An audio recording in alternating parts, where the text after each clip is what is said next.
उद्धव और विदुर की भेंट। श्री सुखदेव जी कहते हैं, परीक्षित, यह उन दिनों की बात है जब अंधे राजा धृतराष्ट्र ने अन्यायपूर्वक अपने दुष्ट पुत्रों का पालन पोषण करते हुए अपने छोटे भाई पांडु के अनाथ बालकों को लाक्षा भवन में भेजकर आग लगवा दी। जब उनकी पुत्रवधू और महाराज युधिष्ठिर की पटरानी द्रौपदी के केश दुशासन ने भरी सभा में खींचे, उस समय द्रौपदी की आंखों से आंसुओं की धारा बह चली और उस प्रवाह से उसके वक्षस्थल पर लगा हुआ केसर भी बह चला। किंतु धृतराष्ट्र ने अपने पुत्र को उस कुकर्म से नहीं रोका। दुर्योधन ने सत्यपरायण और भोले भाले युधिष्ठिर का राज्य जुए में अन्याय से जीत लिया और उन्हें वन से निकाल दिया। किंतु वन से लौटने पर प्रतिज्ञा अनुसार जब उन्होंने अपना न्यायोचित पैतृक भाग मांगा, तब भी मोहवश उन्होंने उन अजात शत्रु युधिष्ठिर को उनका हिस्सा नहीं दिया। महाराज युधिष्ठिर के भेजने पर जब जगत गुरु भगवान श्री कृष्ण ने कौरवों की सभा में हित भरे सुमधुर वचन कहे, जो भीष्म आदि सज्जनों को अमृत से लगे, पर पुरुराज ने उनके कथन को कुछ भी आदर नहीं दिया। देते कैसे, उनके तो सारे पुण्य नष्ट हो चुके थे। फिर जब सलाह के लिए विदुर को बुलाया गया, तब मंत्रियों में श्रेष्ठ विदुर जी ने राज्य भवन में जाकर बड़े भाई धृतराष्ट्र के पूछने पर उन्हें वह सम्मति दी जिसे नीति शास्त्र के जानने वाले पुरुष विदुर नीति कहते हैं। उन्होंने कहा, महाराज, आप अजात शत्रु महात्मा युधिष्ठिर को उनका हिस्सा दे दीजिए।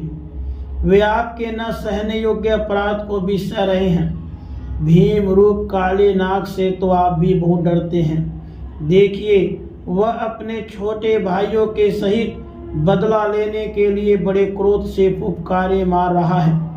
आपको पता नहीं, भगवान श्री कृष्ण ने पांडवों को अपना लिया है।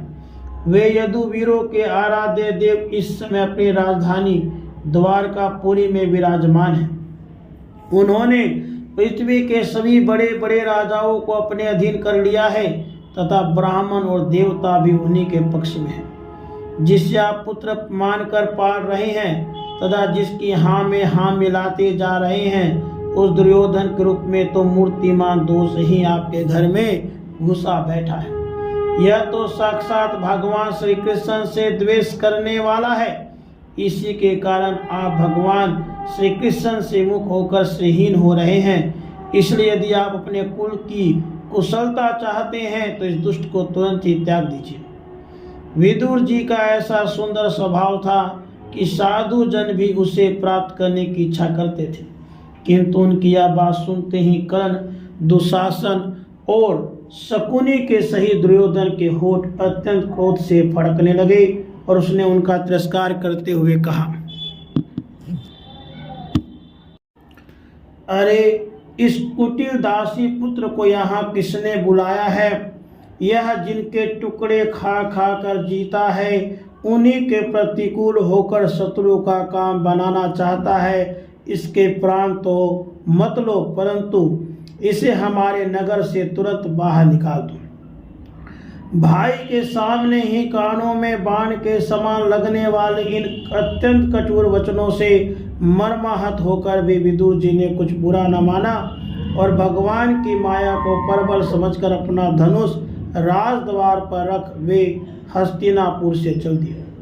कौरवों को विदुर जैसे महात्मा बड़े पुण्य से प्राप्त हुए थे। वे हस्तिनापुर से चलकर पुण्य करने की इच्छा से भूमंडल में तीर्थपाद भगवान के क्षेत्रों में विचरने लगे, जहाँ श्रीहरि, ब्रह्मा, रुद्र, अनंत आदि अनेकों मूर्तियों के रूप में विराजमान है। जहाँ जहाँ भगवान के प्रतिमाओं से सुशोभित तीर्थ स्थान, नगर, पवित्र वन, पर्वत, निकुंज और निर्मल जल से भरे हुए नदी, सरोवर आदि थे, उन सभी स्थानों में वे अकेले ही विचरते रहे। वे अवधूत वेश में स्वच्छंदता पूर्वक पृथ्वी पर विचरते थे, जिससे आत्मीय जन उन्हें पहचान न सके। वे शरीर को सजाते न थे, पवित्र और साधारण भोजन करते, शुद्ध वृत्ति से जीवन निर्वाह करते, प्रत्येक तीर्थ में स्नान करते, जमीन पे सोते और भगवान को प्रसन्न करने वाले व्रतों का पालन करते रहते थे। इस प्रकार भारतवर्ष में विचरते विचरते जब तक वे प्रभास क्षेत्र में पहुंचे, तब तक भगवान श्री कृष्ण की सहायता से महाराज युधिष्ठिर पृथ्वी का एक छत्र अखंड राज्य करने लगे थे। वहां उन्होंने अपने कौरव बंधुओं के विनाश का समाचार सुना, जो आपस की कलह के कारण परस्पर लड़ भिड़कर उसी प्रकार नष्ट हो गए थे, जैसे अपनी ही रगड़ से उत्पन्न हुई आग से बांसों का सारा जंगल जलकर खाक हो जाता है। यह सुनकर वे शोक करते हुए चुपचाप सरस्वती के तीर पर आए। वहां से चलकर वे धन्य धान्यपूर्ण सौराष्ट्र, सोवीर, मत्स्य और कुरु जांगल आदि देशों में होते हुए जब कुछ दिनों में यमुना तट पे पहुंचे, तब वहां उन्होंने परम भागवत उद्धव जी का दर्शन किया। वे भगवान श्री कृष्ण के प्रख्यात सेवक और अत्यंत शांत स्वभाव थे। वे पहले बृहस्पति के शिष्य रह चुके थे। विदुर जी ने उन्हें देखकर प्रेम से गाढ़ आलिंगन किया और उनसे अपने आराध्य भगवान श्री कृष्ण और उनके आश्रित अपने स्वजनों का कुशल समाचार पूछा।